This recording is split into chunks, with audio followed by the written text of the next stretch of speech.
a special meeting today that we want to get started, and we thank the officials and residents of Plainville who I'm gonna have to hold for 1 second, everyone. Bear with me, okay? I just realized that there's another. With all of that, I lost one document. Okay. We try again. That's my list, Crystal. It disappeared. Let me just find it.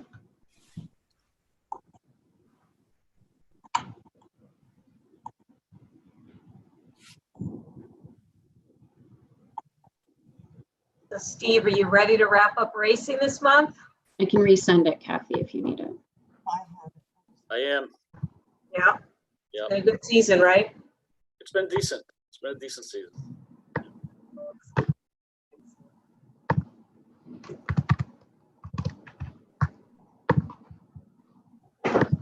It's on its way.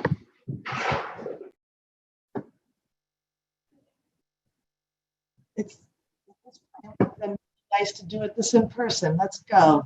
Let's get started, everyone. Thank you. Good morning and welcome. Today is the consideration of PGR's 2022 racing license application.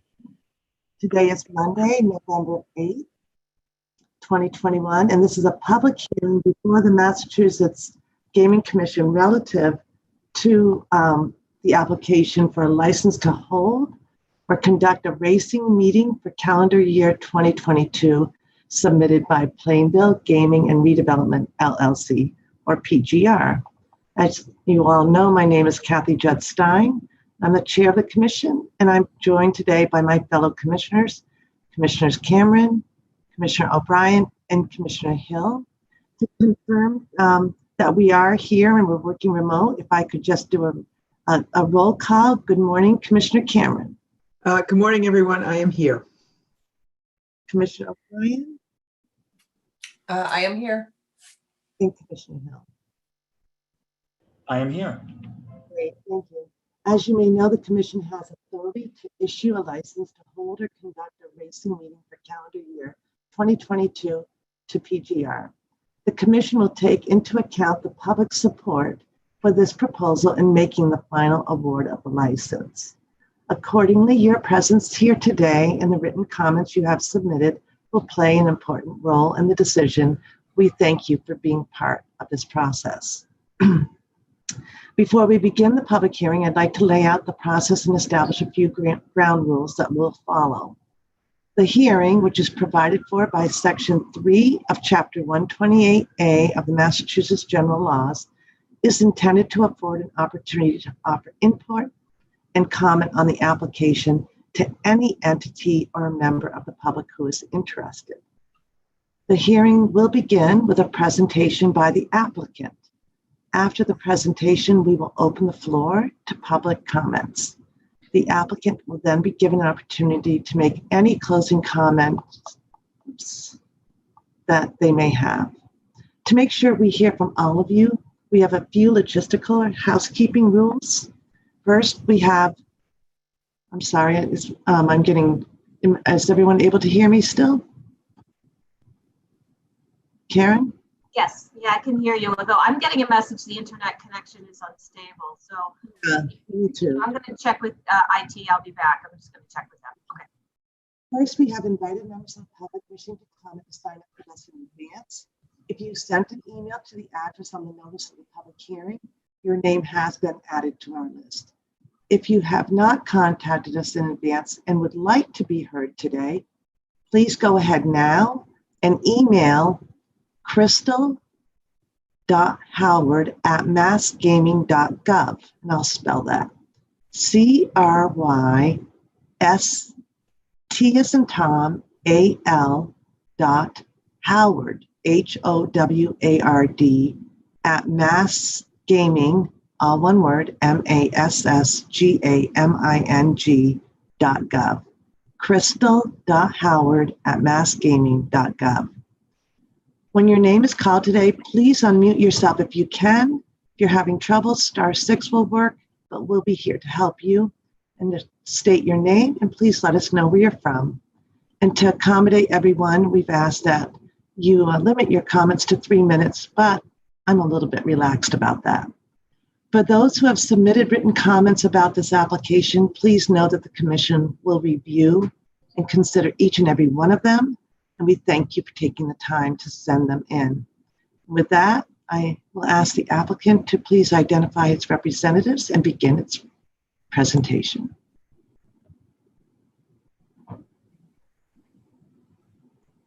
Morning, Madam Chair and Commissioners Cameron, Hill, and O'Brien.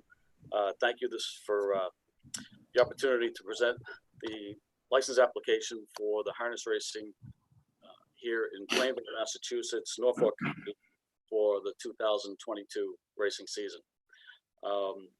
Also on the line, I'm not sure if they would weigh in today, but is Chris Mackerlane, the Senior Vice President of Racing for Penn National Gaming, and Lisa McKenney, our Compliance Manager.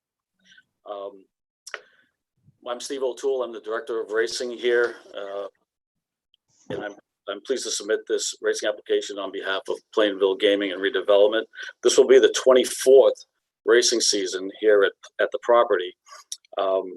This application is highlighted by 110 days of racing here at the facility. The highlights of the application, the other highlights of the application I'm saving for tomorrow's adjudicatory hearing, which will get into more of the nuts and bolts of the 7 criteria for licensure, statutory criteria. And I look very forward to the comments today in support of our license application. We have the fire chief and the police chief who historically have made comments on the racing application, as well as some prominent figures in the Plainville community. So with that, I would let you start the proceeding. And if you have any questions, of course, at the end, I'll be willing to answer anything that you have. Thank you, Mr. O'Toole. And thank you. We'll get started then with the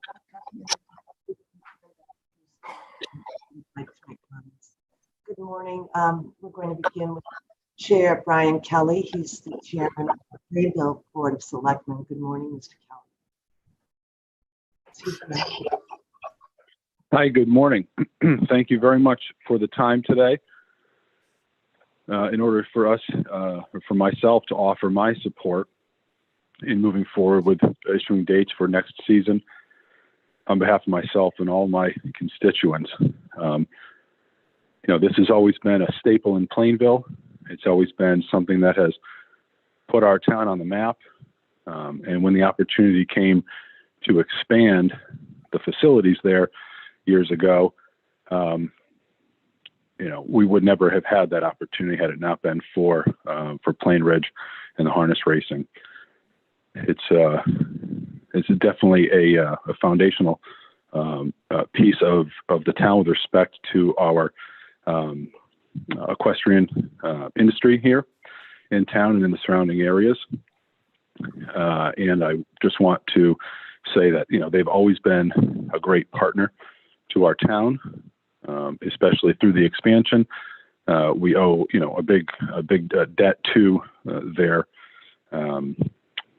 operation there and their continued partnership.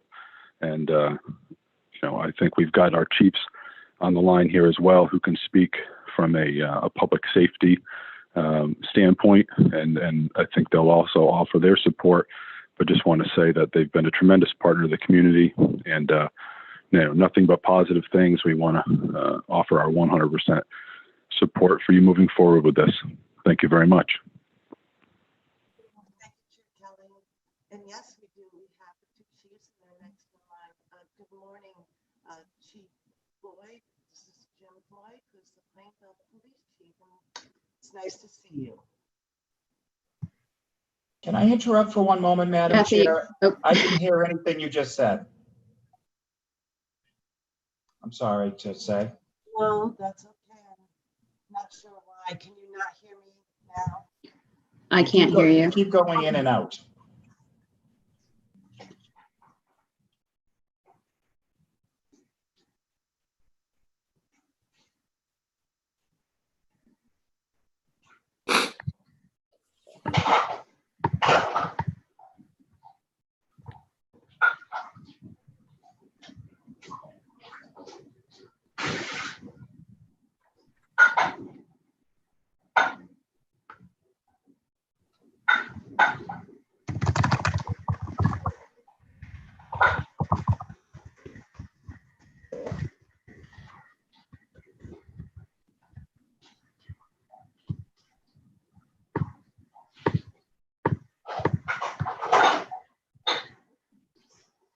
Got it.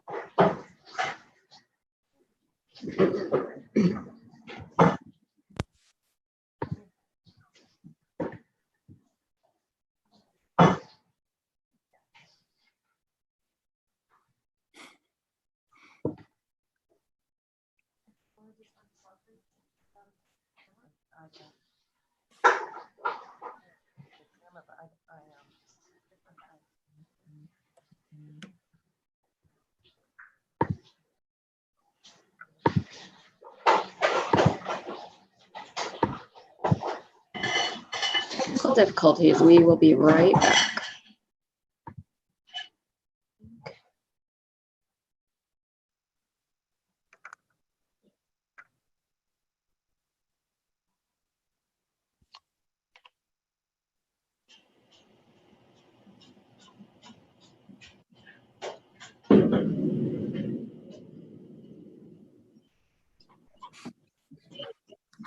Because it was working just fine. I just unhinged it. Gail, can you hear us now? Loud and clear at this point. No. Thank I you. wonder if there's a problem with the camera. There's something going. Yeah, so we'll just go back to using my laptop. Just fine. Thank you. Thank you. I disconnected and with a little prayer at the same time. Yeah. It's perfect now. Thank you. I don't know what I did, but we have real experts who can figure it out afterwards. Thanks everyone for your patience. So I'm just trying to fix this view one more time. All right. So now, thank you so much, Mr. O'Toole and Chairman Kelly. We're going to now turn to our two chiefs. Good morning, Chief Jim Floyd, Plainville's Police Chief. And I'm not sure if I see Chief Floyd. I see that your video is not on, just so you know. I'm going to try to do that right now. Okay, great. Thank you.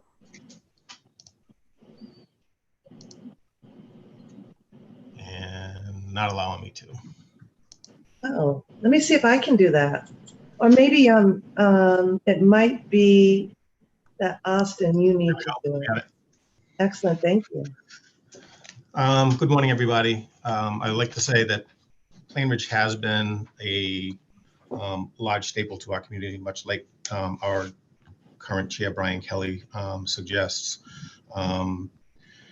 Their ability to adapt to current times, whether it be through pandemics or changes in racing schedule or any of those challenges, they always rise to the occasion, and they are significant when it comes to communication and trying to find resolutions to problems or just merely trying to get through that process.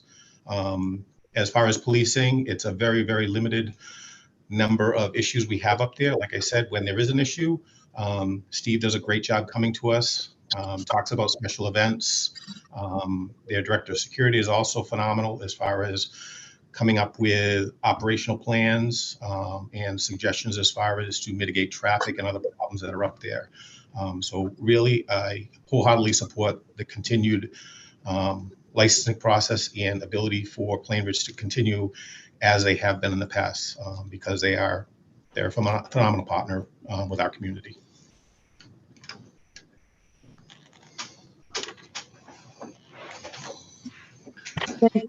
Thank you so much. And Commissioner Cameron, were you leading in just now? I was. If you don't mind me taking a minute in this hearing to just congratulate Chief Floyd. Chief Alfred was a fabulous partner. In fact, he was the first, as you know, you were serving as a lieutenant at that time, to sign an MOU to work shoulder to shoulder with the state police. It's the model that we hoped would work, but your agency really took the lead, and I think the model is fabulous. We do not have any public safety issues, as you just pointed out, and the partnerships have been fabulous. And I just, again, wanted to congratulate you and just acknowledge the work that Chief Alfred did, which was just phenomenal over the last 9.5 years. So thank you, sir. Thank you, and I would echo your your statements as well. Chief Alfred was phenomenal with establishing one of the first MOUs in the state for that. And as I said before, Plainridge, the state police, and all of the people at Plainridge is phenomenal to work with and find resolutions to issues or problems, or just simply complete the task at hand. And I thank you. And Chief Lloyd, with Commissioner Hill coming on board, we hope to do a visit to see the beautiful public safety facility and the town hall. So we look forward to seeing you in person. Absolutely. I look forward to that. Thank you. Thank you. All right. Next in line then is good morning, Chief Rich Ball on Plainville Fire Chief. Good morning. Good morning. I just want to echo what Brian Kelly and Chief Floyd have said. Plainridge for us is a wonderful community partner. You know, my whole career I've been here and been partners with them. Steve and I have always been able to communicate when it comes to the racing side, especially scheduling, making sure we have people on board, making sure that safety is considered first and foremost for both their personnel, people in the barns, the jockeys, and the casino itself. So I'm fully supportive of this. I'm also a town resident. So we voted for this whole casino back years ago. And I couldn't be happier to be here for him and the casino. We supply people up there for him on a regular basis. We don't really have any issues. And anything that may even be a potential issue, Steve and I communicate frequently by cell. At any moment's notice, we can reach each other and basically mitigate anything before it becomes any type of an issue. That's really all I have to say about them. I'm wholeheartedly behind them and look forward to continued support and working with them as a community partner.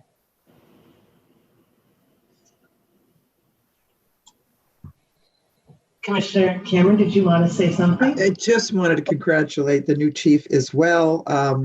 Again, it's been a tremendous relationship, which I know you'll carry on, and just welcome and congratulations. Thank you. Yes. We, with the COVID disruption, we haven't had a chance to meet you in person. And again, we're lining up that special tour so that Commissioner Hill can see really how this relationship results in such a state-of-the-art facility for the residents of Plainville and beyond. I know the training extends into the region, Chief Ball. So we thank you and thank you for your comments today. Look forward to having you. Okay, moving on now to a Plainville resident. And I hope that you'll correct me if I mispronounce your last name. It's Mr. Bergenbein? Pretty close. Is that pretty good? There's a little French Canadian me that I'm probably introducing here inappropriately. So. No, it's Dale Bergevine. Bergevine. My nickname is the mayor in town. I've been here since 1958. I've been born and bred. I love this community. I love Kathy Parker. I love them all. This has been nothing but a tremendous asset to this community in Plainville. They've done a great job. They're great partners. You call, they will help you with anything in this community.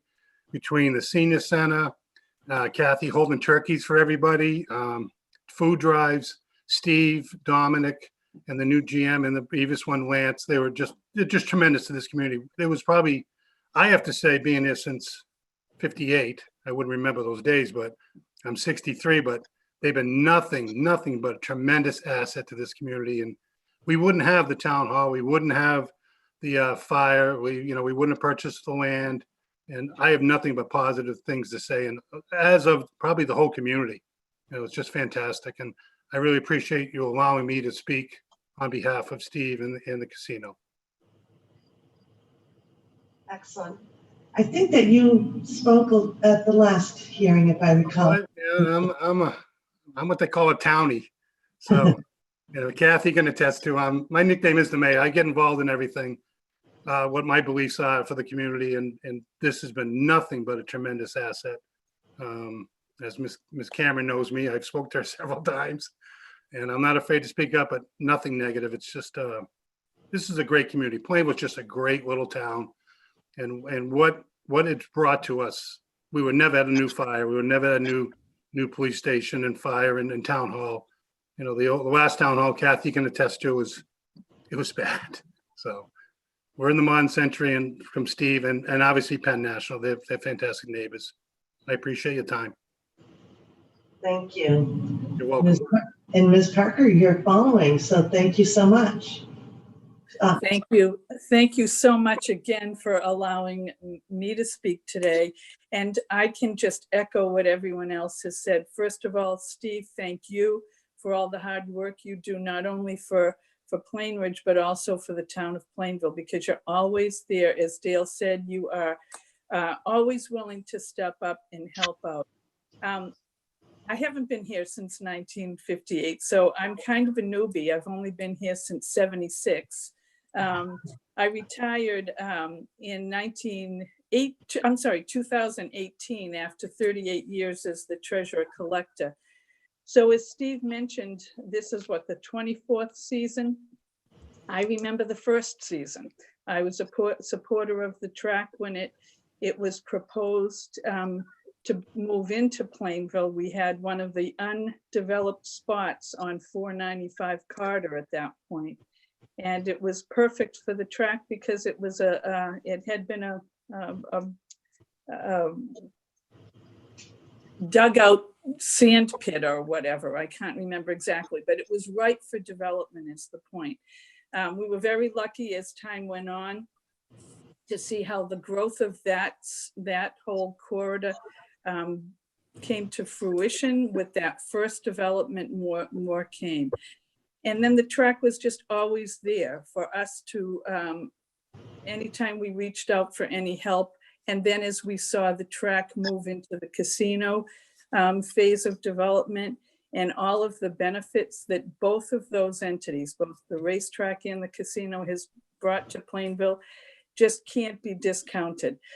You know, from a standpoint of a resident who lives downtown and somewhat congested, when you can take a ride out to our west side of town and see all the horse paddocks, the barns, the workers, that the hay farmers, all of that is there because the racetrack stood the test of time, and the development push that was on at the time, it didn't have to happen because we had a viable resource for all of those horses to be boarded. I used to have boarders come into the town hall to talk to me about what the town was like and was it a good place for them to think about boarding their horses. Again, the jobs that were created, the beauty of a horse country and seeing the horses out in the fields, it simply can't be discounted. And that's what the Plainridge racetrack gave to the town of Plainville as an auxiliary benefit. The other thing is, again, the visibility of the personnel in our community. I can't tell you how many times I saw either Steve, excuse me, or Dominic come into the town hall, the old town hall. I'm glad to know that it has now been knocked down. I do have a brick, thank you, Dale. But again, they were always there, just making their presence known, letting us see them, being wonderful representatives, not only for the racetrack, but again, when we were lucky enough to have Penn National take over in the last minute and preserve the dream of us having a casino here in town, and then the continue of the racetrack. Steve and Dom have been the perfect people, front people for their organization because they were there. Dale mentioned one other thing, and I just want to say it again, the types of things that they do, they never look for accolation, they never look for people bragging about their name or whatever. But right now, I'm ready next on Wednesday to pick up 88 turkeys from the Greater Boston Food Bank. That's a pretty tall order of where do you put 88 turkeys for 10 days? Well, guess who steps up year after year and says, well, we've got some extra space. Steve O'Toole and Dominic, they step up, and we come to a loading dock 2 times, once for their people to take them off of our hands, and then the next 10 days later for them to put them back into our trucks. That couldn't happen if it weren't for people like Steve O'Toole, that I know I can call him and ask for a favor, not for myself and not for himself, but for 88 families who are now going to have a turkey on Thanksgiving instead of a gift card, which makes a whole lot of difference. So again, I thank you for your time. I am, after 24 years, continue to be a supporter of the Plainridge racetrack.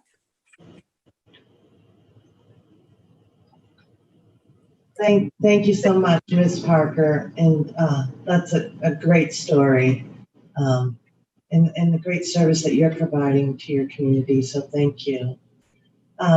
We have one more speaker on our list. And again, Crystal Howard is monitoring anyone who wants to speak. We invite folks today to speak, but we have Barbara Kellogg.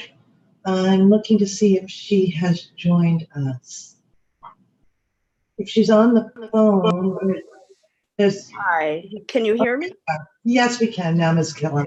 That worked. Hi, my name is Barbara Kellogg. I live at 9 Stetson Road in Hawley, Mass. I'm a landowner and a horse owner.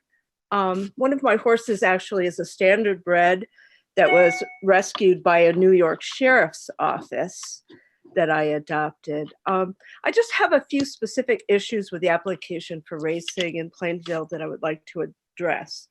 Briefly, actually going from back to front, Exhibit 27 lists numerous simulcasts of foreign greyhound racing. In 2008, as you know, Massachusetts voters by petition ballot prohibited any dog racing or racing meeting where there was any form of betting or wagering on the speed or ability of dogs. I just think it's past time to move on and not approve the simulcasts of feeds of dog racing, as it was prohibited by the citizens of the Commonwealth. Also, I would suggest that the attached exhibits don't really show a public benefit for the actual horse racing portion of the venture, especially given that it's subsidized by the Racehorse Development Fund. Certainly there are benefits from the slots to the host community and the Commonwealth, and the anticipated sports betting will be an added benefit, but I don't see the benefit for the millions of dollars that the Commonwealth pours back in to pay for the racing aspect of it. And then third and most importantly, or possibly most importantly, regarding question 15 in the application and exhibit 15, personally, I feel this application is the latest evidence that the Gaming Commission needs to overhaul its regulations and standards and controls to ensure that all aspects under your jurisdiction are lawful and follow proper and legal procedure. Under question 15 and exhibit 15, the burden is on the applicant to prove that all prerequisites have been met such that this commission has jurisdiction to approve racing in Plainville. It specifically has the burden to prove that proper steps were taken by the Plainville Board of Selectmen to approve the location pursuant to 128A, Section 13A. This application does not include evidence that the public hearing conducted by the board in September of 1997 was properly advertised and noticed. It may well have been, but the application doesn't provide any such evidence, and I can't find any in any prior applications. There is, in fact, an attested copy of the Board of Selectmen meeting that was this board meeting of September 8th, 1997, but there is no attached record of a the posting and the requisite publication at least 7 days prior to the hearing. I would suggest that without such evidence of this condition precedent that's required by Section 13A, the agency has no authority or jurisdiction to approve the application, and the burden is on the applicant to furnish that required evidence. I just would like to point out that the year before, 1996, a similar though more egregious omission occurred in another application to, well, what was then the Racing Commission, in an application to race in Great Barrington. Prior to that application, not only was there no public hearing and certainly no notice of a public hearing, but also the select board never actually voted approval of the location. Nevertheless, the Racing Commission granted the application, even though it had no jurisdiction to do so. And this sort of incomplete information continues to this day. In 2021, the Sturbridge Board of Selectmen voted to approve a location for horse racing subject to specific conditions, including a major zoning change and execution of a host community agreement. Despite these major conditions and despite some arguably deficient notice issues, the application filed with the commission for racing in Sturbridge included a letter from the chair of the board stating that the location had been approved, period. No mention of any condition. So I would ask the commission to maybe overhaul some of its regulations and procedures to ensure that these sorts of omissions don't continue.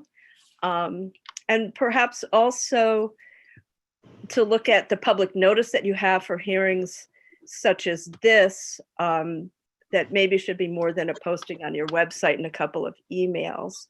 I believe that the public, the voters, the taxpayers are all stakeholders, not just the horsemen. And that even the 2016 UMass Economic Impact Report paid for by the racing industry acknowledges that the majority of horses in Massachusetts are recreational.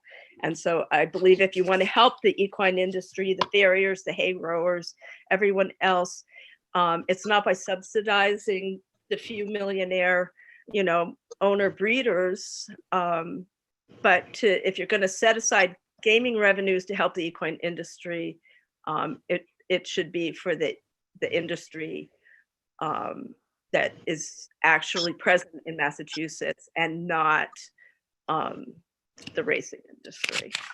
So that's pretty much it for today. Thank you. Thank you, Ms. Kellogg, and this is very helpful input, and we'll be examining each point that you made. Thank you. Okay, Crystal, I know that you're there. Have we received any other requests to be heard? Not at this time, nope. Okay, and so we are at 10:37. Steve, I'm going to give you the opportunity to come back as the representative for the applicant to make final comment. We do have an obligation, as I understand it, Caitlin and Todd, to keep our hearing open until noon, correct? It was posted for 10 to 12, is that right? I believe it's posted till 1, Kathy. Oh, to 1. Let me double check that, but I think it is. My mistake, sorry.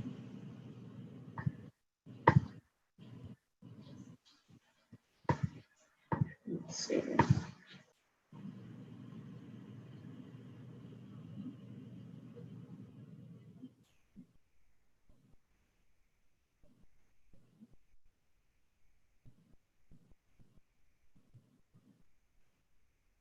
Caitlin, Todd, can you help out here?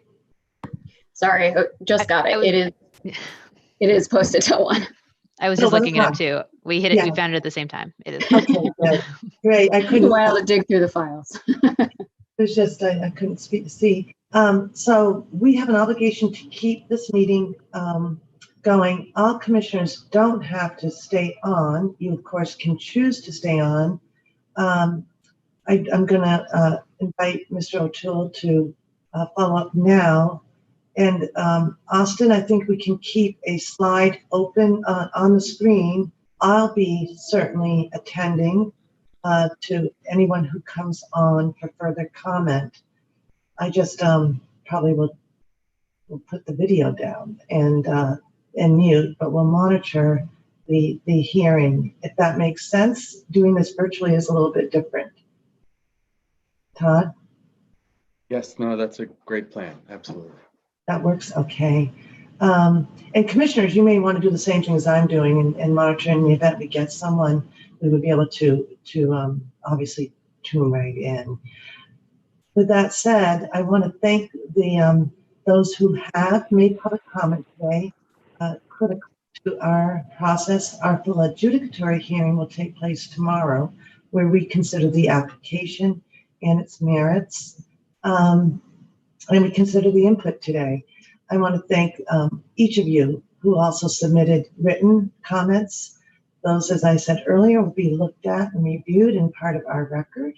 And I shouldn't say simply looked at, they'll be read. With that, Mr. O'Toole, would you like to make a closing statement? And notably, this is the 25th season or the 24th? This is the 24th. Okay, next year's the celebration. Yeah, right. Yes, I would like to make a few closing comments. I want to thank Chairman Brian Kelly for his words, as well as the new chiefs, Chief Floyd and Chief Wall, and I do want to congratulate them as well. It's been this has been a pretty easy transition for me because they've both been around for so long on the forces and worked their way up through, which is a credit to them. And I've been able to work with them right along for probably almost the whole time that I've been here doing my job. So and they've always made it easier. And so it's great to have them move into the positions that they moved into, just as Justin and Chief Floyd did. I mean, Chief. See, you forget them once they're out. Chief, what's the saying? When you're out, you're out. But no, that's really great for me to be able to work with them.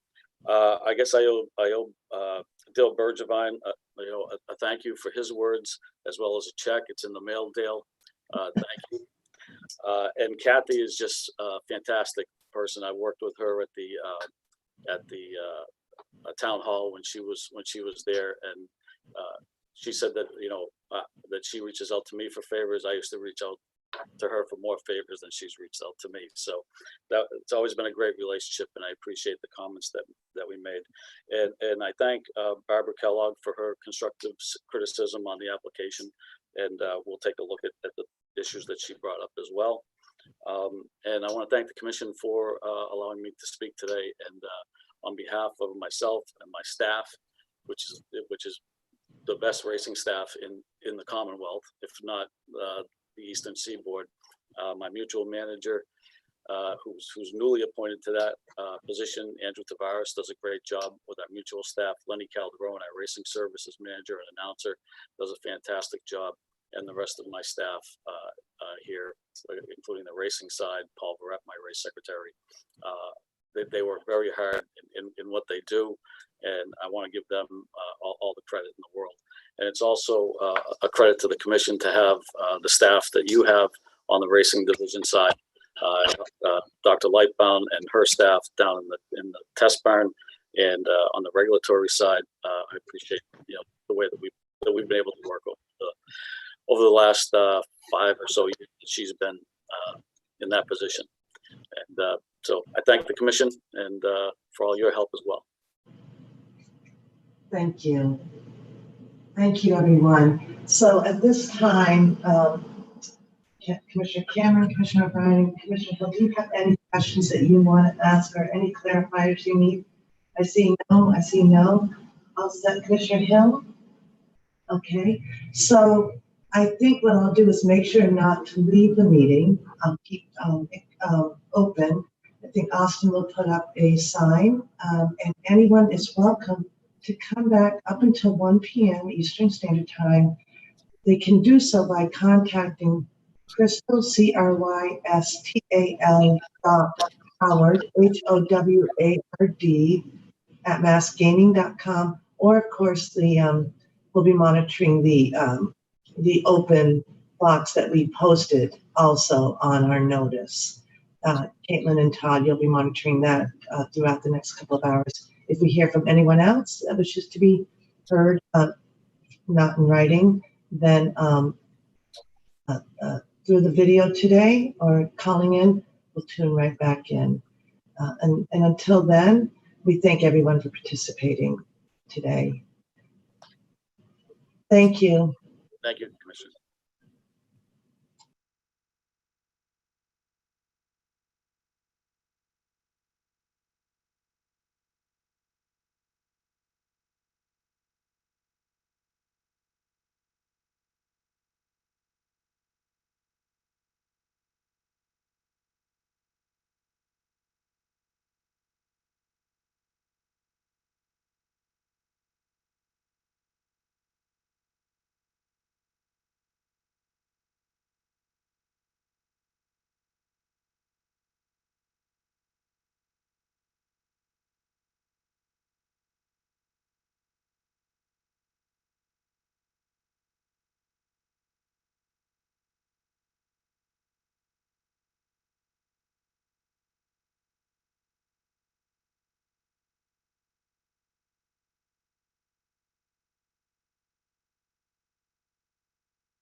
the hell did I hit now?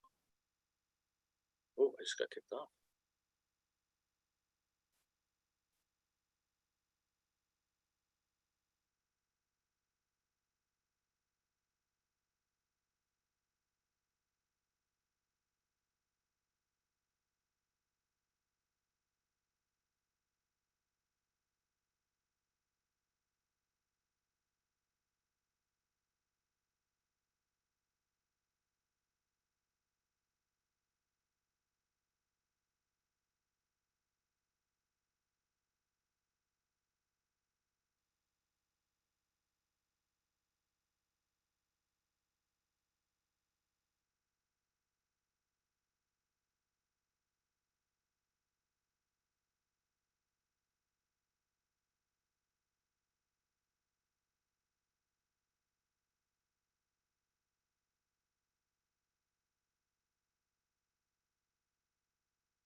Hi, Austin. I think you can take down the, thanks so much.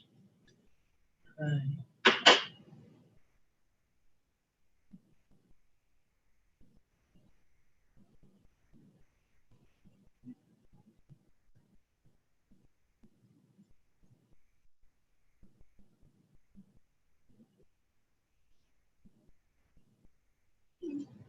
Yes, we have 3 of us to adjourn at least. Officially. We're in a different spot, Eileen. I am. Do we need to adjourn since it's a public That's what hearing? I I mean. don't think we need to officially adjourn. That's what I wondered. So I thought to myself, if we had to, at least we have 3. Have a and that's something Carrie would know well because of the public hearing she conducts. Yeah, Right? my memory is that we didn't, because it was a hearing, Just we didn't need to one convene to convene it, yeah. as opposed to a meeting, yeah, but Over here. In any case, 12:57, and Crystal, we received 1 written comment that will go to the written comments, and otherwise no one has asked to speak. No further updates.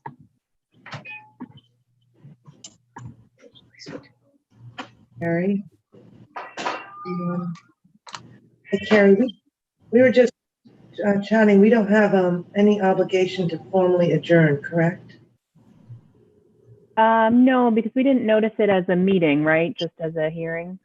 Right. Yeah, so with the reg hearings, usually we just sort of formally close it out, but you don't need to vote to adjourn or anything like that. Okay, great. Thank you.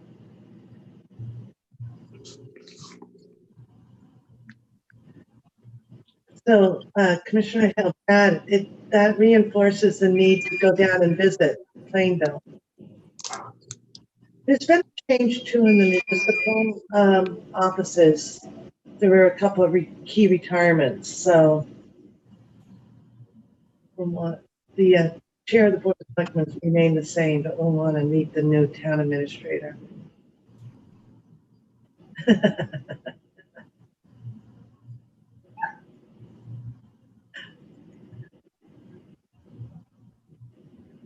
I was in a meeting the other day and my little kitty just would not get off my laptop. And I'm just like, forget it. Here's Cookie, everybody.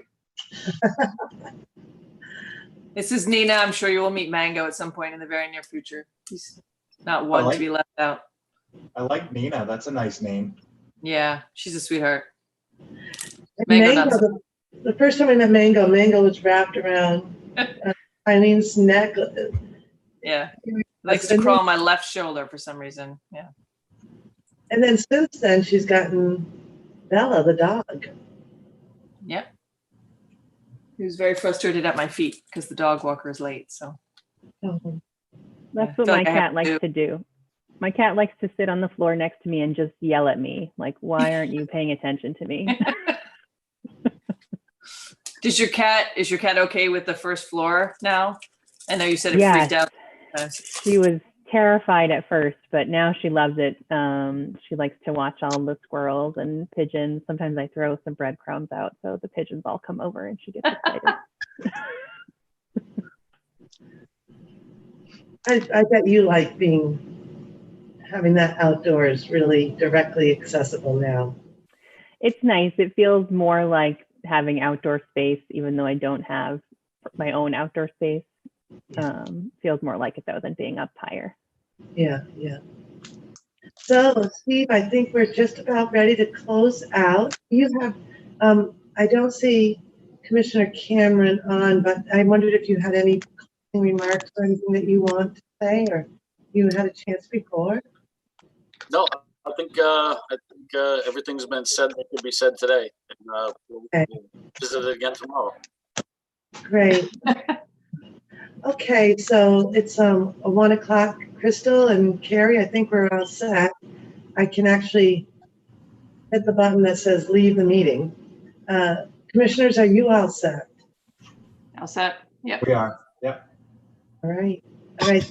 Thank you, everyone, and thank you to our legal team. Austin, thank you. And Ms. Kellogg, again, thank you for your comments. We appreciate them. I think that's all I see on the screen. Thank you. Thank you, everyone. Appreciate it. Bye-bye. Bye.